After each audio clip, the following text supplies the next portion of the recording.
Good evening बच्चों, आपका स्वागत है आपके अपने यूट्यूब चैनल गौतम सर में। आज हम लेकर आए हैं जीएनएम को। और आपको पता है कि बहुत से बच्चों को इंतज़ार था कि जीएनएम का फॉर्म कब भरा जाएगा।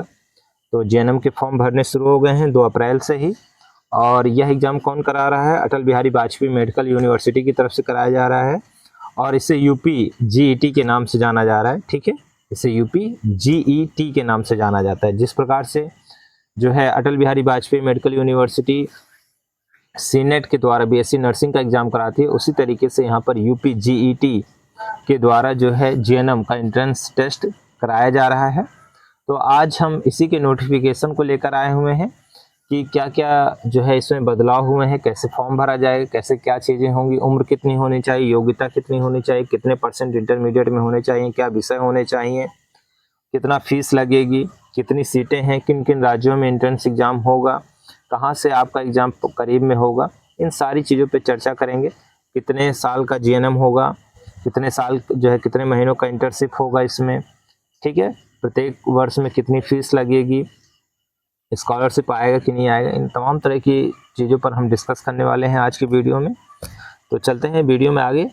और अगर आप मेरे YouTube चैनल गौतम सर पे नए हैं तो सब्सक्राइब को बटन प्रेस कर दीजिए, साथ ही बेल आइकन को भी प्रेस कर दीजिए, जिससे आपको जीएनएम से रिलेटेड और अटल बिहारी वाजपेयी मेडिकल यूनिवर्सिटी की तरफ से जो भी नोटिफिकेशन जारी किए जाते हैं वो आपको समय समय पर प्राप्त होती रहें। तो आप देख सकते हैं यह है जो है सूचना बुलेटिन अटल बिहारी वाजपेयी मेडिकल यूनिवर्सिटी की तरफ से जो जीएनएम के लिए दिया गया है। आप यहाँ देख सकते हैं जीएनएम पाठ्यक्रम 3 वर्ष का होगा और प्लस 6 महीने का इंटर्नशिप होगा। तो मान कर चलिए 3.5 साल का ये कोर्स हो गया आपका। और इससे यूपी जीएनएम प्रवेश परीक्षा यूपी जीईटी के नाम से जाना जाता है। इस समय जो एग्ज़ाम होगा उसमें जिन बच्चों का प्रवेश होगा वो 2025 और 2026 के अंतर्गत होगा। ठीक है, अब यहाँ पर आप देख सकते हैं आवेदन फॉर्म जो ऑनलाइन होना शुरू हो गया है वो 2 अप्रैल 2025 से ही स्टार्ट हो गया है। आज आपका जो है 15 अप्रैल हो गया है। आवेदन की जो अंतिम तिथि है वो 14 मई है। ठीक है, यानी अगले महीने में 14 तारीख को। और जो संशोधन की तारीख आएगी वो 7 मई से लेकर 14 मई के बीच में आप संशोधन कर सकते हैं रात्रि 12 बजे तक।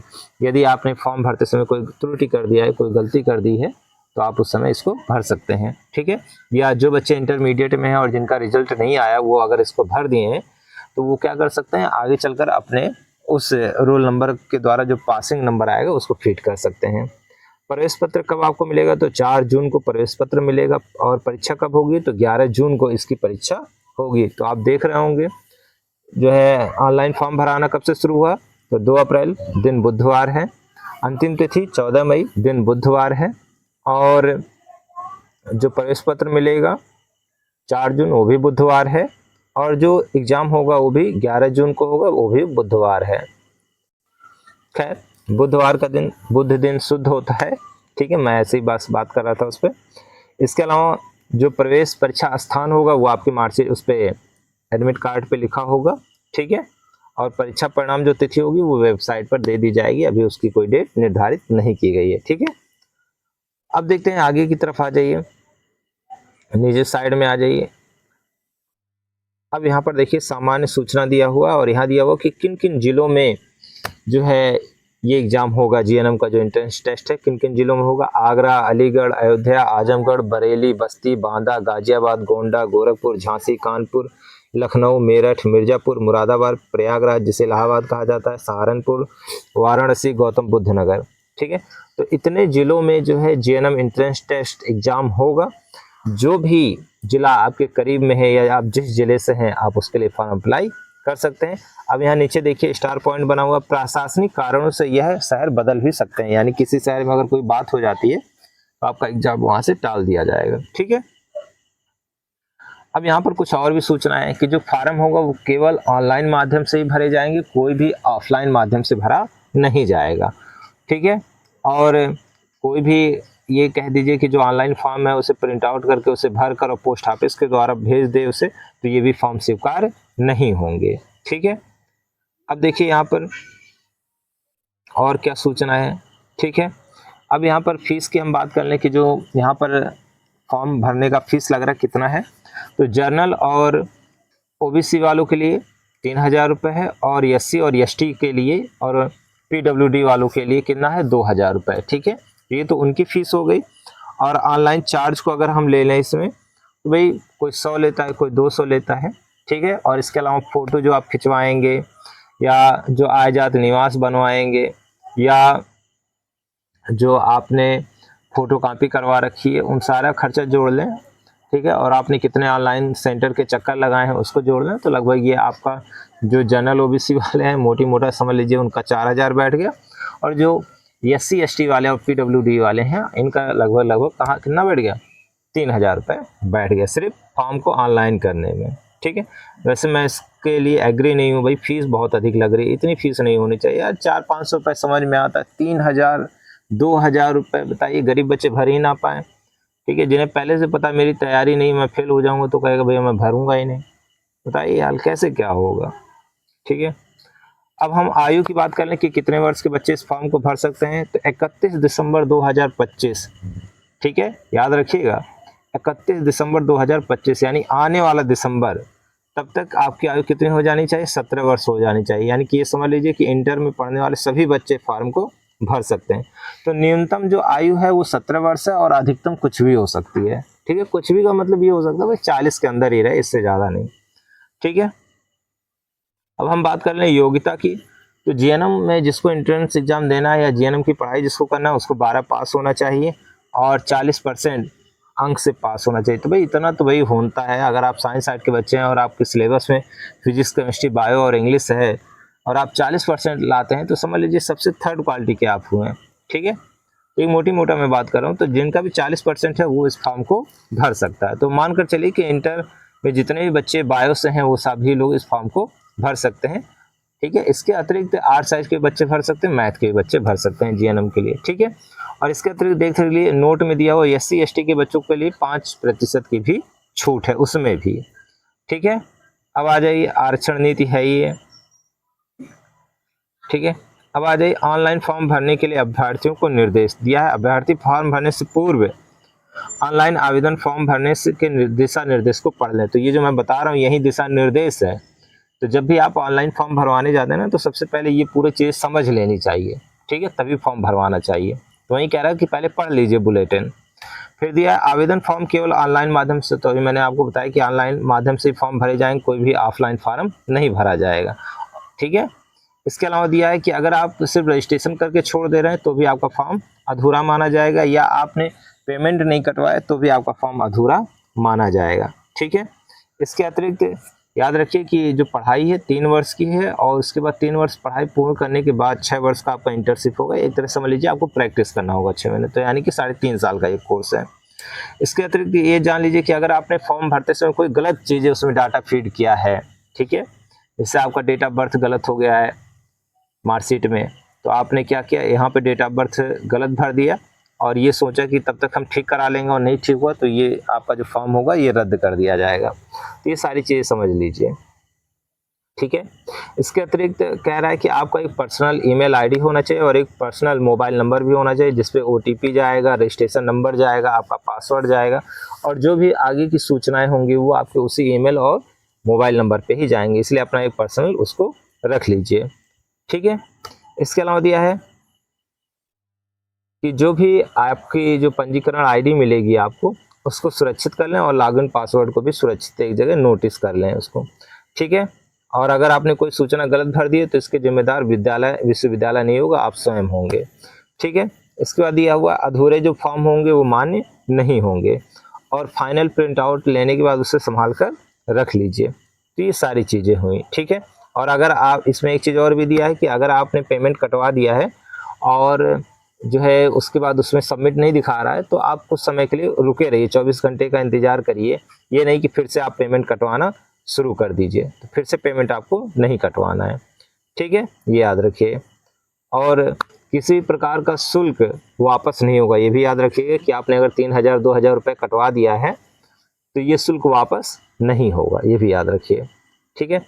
अब ऑनलाइन आवेदन फॉर्म भरने के चरण क्या है, तो दिया है यहाँ पर सबसे पहले आपको क्या करना होगा, रजिस्ट्रेशन करना होगा यानी पंजीकरण करना होगा, फिर आपको लॉगिन करना होगा। लॉगिन करने के बाद अपना पर्सनल डिटेल्स भरना होता है कि जो है नाम और पिता का नाम, माता का नाम आ ही जाता है। आपको अपना जो है एक एक्स्ट्रा जीमेल देना होता है, एक एक्स्ट्रा मोबाइल नंबर उसमें डालना होता है, इसके अतिरिक्त अपना एड्रेस भरना होता है, ठीक है, सारी चीज़ें भरनी होती हैं। फिर उसके बाद क्या होता है, शैक्षिक योग्यता, तो आपको अपने इंटरमीडिएट में कितने नंबर पाए उसको भरना है, और किस शहर में आप एग्ज़ाम देना चाहते हैं उसको आपको भरना है। फिर उसके बाद आपको फ़ोटो हस्ताक्षर अपलोड करना है और सत्यापन सीट भी जो है अपलोड करनी है, ठीक है। फिर अपने बैंक खाते का विवरण देना है। फिर आपको एक लाइव फ़ोटो भी खींचनी है, ठीक है, एक लाइव फ़ोटो भी है। ये ऐसा नहीं होगा कि आप ऑनलाइन सेंटर पे दे आए कि भैया हमारा फॉर्म ऑनलाइन कर दीजिएगा, तो ये नहीं है, आपको वहाँ रह कर फॉर्म भरवाना पड़ेगा, क्योंकि उसमें एक स्टेप ऐसा भी आएगा कि आप करंट में तुरंत जैसे आप खड़े ना वैसे उसकी एक फ़ोटो भी खींचनी होगी। इसके बाद क्या होगा, अंतिम फॉर्म जो है सबमिशन करना होगा, ठीक है। उसके बाद उसका प्रिंट आउट ले लेना है आपको, ठीक है। अब यहाँ देखिए वही सारी चीज़ें दी गई हैं कि क्या क्या आपको लेकर जाना है, एक बार मैं उस पर भी बात कर लूँ। दिया आवेदन फॉर्म भरने के चरण, तो दिया अभ्यर्थी को अटल बिहारी वाजपेयी मेडिकल यूनिवर्सिटी की वेबसाइट पे जाना है। फिर दूसरे पॉइंट में क्या दिया, अभ्यर्थी को सबसे पहले रजिस्ट्रेशन बटन पे क्लिक करना है। फिर क्या करना है, सबसे पहले अपना नाम डालना है, फिर मध्य का नाम डालना है, फिर अंतिम नाम डालना है, फिर पिता का नाम, माता का नाम डालना है, जन्म तिथि डालना है, लिंग डालना है कि मेल है फीमेल है, ईमेल डालना है, मोबाइल नंबर डालना है, व्हाट्सएप नंबर अपना डालना है, आप कौन सी जात में आते हैं उसको डालना है, ये सारी चीज़ें, ठीक है। फिर एक बार सूचना को फिर से अच्छी तरीके से सरसरी निगाहों से पढ़ लीजिए। फिर उसके बाद सबमिट करिए। फिर मोबाइल पे ओटीपी जाएगा, ओटीपी को फिर से वहाँ पे फीड करने के बाद आप उसे सबमिट करिए। फिर उसके बाद आपके मोबाइल नंबर पर रजिस्ट्रेशन नंबर जाएगा, पासवर्ड जाएगा। फिर उसके बाद आप उसको लॉगिन करिए। लॉगिन करने के बाद फिर आप अपनी सारी डिटेल्स भरिए, ठीक है। तो ये सारी चीज़ें हो गई, ठीक है। तो ये वही चीज़ बता रहा है कि आप अपना कैसे शैक्षिक योग्यता डालेंगे और सारी चीज़ें, फ़ोटो हस्ताक्षर कैसे डालेंगे, फ़ोटो कितने बाई कितने का होना चाहिए, कितने केबी का होना चाहिए, ये सारी चीज़ें दिया है। हस्ताक्षर कैसे अपलोड करेंगे, यहाँ आप देख सकते हैं, ठीक है, कि काले पेन से आप सीधा सिग्नेचर करेंगे। पीछे का जो पेज होगा वो सफ़ेद होना चाहिए, जेपीजी में जो है 50 से 200 केबी के बीच होना चाहिए, ठीक है, इस तरीके से। और कैपिटल लेटर में नहीं होना चाहिए, पहला अक्षर कैपिटल लेटर में होना चाहिए, बाकी स्मॉल लेटर में होना चाहिए, ठीक है। फिर बैंक खाता आपको अपना देना है, ठीक है। तो ये सारी चीज़ें होगी। फिर एक आपको लाइव फ़ोटो खिंचवानी है। फिर उसके बाद फीस का पेमेंट करना है और उसके बाद अंतिम फॉर्म सबमिशन करना है। फिर जब प्रवेश पत्र की बारी आएगी तो प्रवेश पत्र आपको डाउनलोड कर लेना है, ठीक है। और प्रवेश पत्र किसी को डाक के द्वारा नहीं भेजा जाएगा, ये भी याद रखिएगा, ठीक है। अब परीक्षा किस दिन है, तो परीक्षा जो है 11 जून को है, याद रखिएगा 11 जून दिन बुधवार को है। और जो परीक्षा समय है वो 11 बजे से 1:20 तक है, यानी कि 140 मिनट का है, ठीक है, जैसा प्रवेश पत्र में वर्णित है, ठीक है। इसके अलावा हिंदी और अंग्रेजी 2 भाषाओं में होंगे, सभी विकल्पी क्वेश्चन होंगे, ठीक है। और 100 प्रश्नों की संख्या कितनी होगी, 100 होगी, और प्रत्येक अंक के लिए 1 अंक प्रदान किया जाएगा और इसमें कोई भी माइनस मार्किंग नहीं है, ठीक है। अब इसमें विषय कौन कौन से आएंगे, याद रखिए, विज्ञान आएगा, सामान्य ज्ञान आएगा और अंग्रेजी आएगा। और ये किस क्लास के होंगे, तो विज्ञान 10वीं क्लास का होगा, सामान्य ज्ञान 12वीं क्लास का होगा, अंग्रेजी 12वीं क्लास का होगा। इसमें देखिए मल्टी चॉइस जो क्वेश्चन होंगे 50 क्वेश्चन होंगे विज्ञान के, 30 क्वेश्चन होंगे सामान्य ज्ञान के और 20 क्वेश्चन होंगे अंग्रेजी के, ठीक है। टोटल 100 क्वेश्चन होंगे, 100 नंबर के होंगे और माइनस मार्किंग नहीं है, ठीक है। तो ये रहा चीज़ें। आपको यहाँ पर दिया परीक्षा केंद्र पर पालन किए जाने वाले निर्देश दिया है। रिपोर्टिंग समय क्या होगी, 9 बजे होगी, 2 घंटे पहले आपको पहुँचना है, ठीक है। परीक्षा केंद्र के प्रवेश द्वार पर अभ्यर्थी को अनिवार्य रूप से बायोमेट्रिक द्वारा सत्यापन किया जाएगा। यदि अभ्यर्थी बायोमेट्रिक सत्यापन में असफल होता है तो उसे परीक्षा पत्र यानी परीक्षा से वंचित कर दिया जाएगा, ठीक है। किसी भी अभ्यर्थी को प्रातः 10:15 बजे के बाद परीक्षा केंद्र में प्रवेश करने की अनुमति नहीं होगी, ये भी याद रखिएगा। फिर दिया किसी भी अभ्यर्थी को परीक्षा समाप्त होने से पूर्व परीक्षा खर्च छोड़ने की अनुमति नहीं होगी। इसके अलावा दिया अभ्यर्थी को यह सुनिश्चित करना होगा कि उसे परीक्षा कक्ष छोड़ने से पूर्व ओएमआर की मूल प्रति, कार्यालय प्रति एवं प्रश्न पुस्तिका पर्यवेक्षक को सौंप दी है। ऐसा ना करने पर यह सुनिश्चित यानी कि अनुचित साधन का प्रयोग माना जाएगा, ठीक है। अब देखिए इसके बाद यह प्रतिबंधित वस्तुएं क्या आपको नहीं ले जाना है, तो भाई आप जानते हैं कि आपको दिया है यहाँ पर, देखिए क्या नहीं ले जाना है। तो आप दिया कागज, geometric pencil, plastic pouch, calculator, pen, scale, writing pad, pen drive, रबड़, इलेक्ट्रॉनिक पेन, स्कैनर नहीं ले जाना है। कोई भी संचार उपकरण जैसे mobile phone, Bluetooth, earphone, microphone, pager, hand जो है हेल्थ बैंड, स्मार्ट वॉच आदि नहीं ले जाना है। अन्य वस्तुएं जैसे पर्स, चश्मा, बेल्ट, हैंड बैग टोपी नहीं ले जाना, किसी प्रकार की घड़ी कंगन कैमरा इत्यादि नहीं ले जाना, किसी प्रकार का कोई भी आभूषण धातु की वस्तुएं नहीं ले जाना है, किसी प्रकार का खुला या बंद खाद्य पदार्थ पानी की बोतल नहीं ले जाना है, कोई अन्य जिसका प्रयोग संचार उपकरणों में छुपाकर अनुचित साधनों के प्रयोग के लिए किया जा सकता है जैसे माइक्रोचिप, कैमरा, ब्लूटूथ उपकरण आदि नहीं ले जाना है। यह सूची लंबी है परंतु संपूर्ण नहीं है। परीक्षार्थियों को परीक्षा केंद्र में प्रवेश पत्र एवं मान्य पहचान पत्र के अलावा कोई भी दूसरी वस्तु ले जाने की अनुमति नहीं है। परीक्षार्थियों से संबंधित किसी भी वस्तु को रखने के लिए केंद्र पर कोई व्यवस्था नहीं की जाएगी। ठीक है, तो ये रहा सारी चीज़ें। ठीक है, और तो मुझे नहीं लगता कि कोई चीज़ें खास रहीं। अगर कुछ ऐसी चीज़ें खास रहेंगी तो मैं आपको ज़रूर बताऊंगा। ठीक है, परीक्षा परिणाम कब निकलेगा इसकी कोई अभी डेट निर्धारित नहीं की गई है, और जब आएगा तो आपके साइट पे अपलोड कर दी जाएंगी। ठीक है, परीक्षा रिजल्ट आने के बाद क्या होगा, काउंसलिंग होगा, उसके बाद प्रवेश प्रक्रियाएं होंगी। ठीक है, तो आगे की वीडियो चूंकि लंबी होती जा रही है और लास्ट ये हो गया, तो ये रही आज का जो है बुलेटिन सूचना। ठीक है, तो आपको एक बार बुलेटिन के बारे में जान लेना चाहिए कि क्या क्या सूचनाएं हैं यहाँ पर। तो आपने देखा ये सारी सूचनाएं थी। अब आपको फार्म भरने में सारी चीज़ समझ में आ गई कि कैसे कैसे क्या है। ठीक है, तो आज की वीडियो बस इतनी ही, और 10 मिनट की वीडियो बनी है तो कोई खास बड़ी वीडियो नहीं है।